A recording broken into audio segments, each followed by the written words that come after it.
Ni Mheshimiwa Kinjekitile Ngombale Mwiru. Asante Mheshimiwa Naibu Spika kwa kunipa nafasi hii. Kwanza ningependa kumshukuru Mwenyezi Mungu kwa siku ya leo kunifikisha hapa niweze kuongea. Lakini pili, ningependa kumshukuru Rais wangu Daktari Samia Suluhu kwa ujenzi wa bandari ya uvuvi ya kisasa katika wilaya yetu ya Kilwa, ambayo ni jambo ambalo watu wa Kilwa wanamshukuru sana sana. Lakini pili, ningependa kumshukuru Daktari Samia kwa madaraja. Sasa hivi kusini na wilaya yangu ya Kilwa hakuna tena mambo ya daraja kuvunjika, watu kulala njiani, imekwisha. Naomba Mheshimiwa Naibu Spika nijikite kwenye hoja zangu tatu. Kwanza ni barabara yetu ya kutoka Dar es Salaam kwenda Mnazi Mmoja Lindi. Mheshimiwa Naibu Spika, hii barabara haifai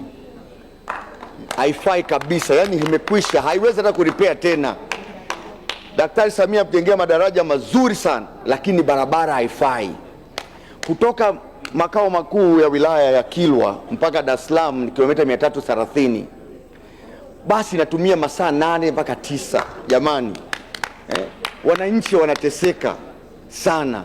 Namuomba Mheshimiwa Waziri, hebu angalia huko kwenye jungu kuu, unaweza tukaanza vipi kuanza kuitengea hela hii barabara.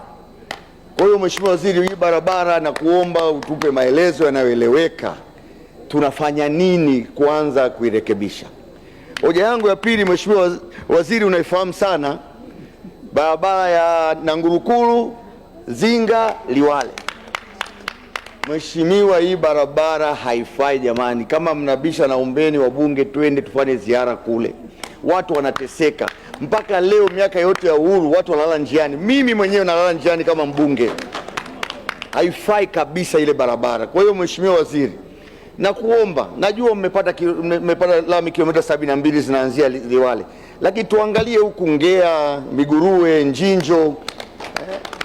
Tunafanya nini ili watu ipitike mwaka mzima akati tunatafuta pesa za kuimalizia.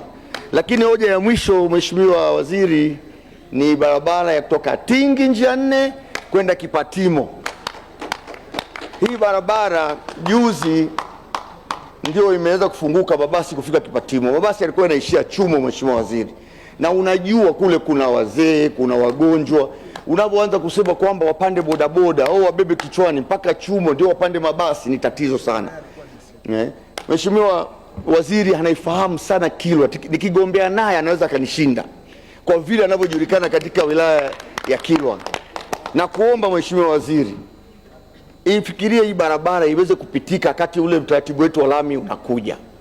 La mwisho Mheshimiwa Waziri, ninakuomba taa katika kata zangu za Kilwa, kata ya Mingumbi, Chumo na Mayuni, Kipatimo, Njinjo na Miguruwe. Na kuomba Mheshimiwa Waziri, basi hata watu waone wakitembea tembea hivi wakati wanasubiri mambo mazuri. Asanteni sana. Asante sana Mheshimiwa Mbunge.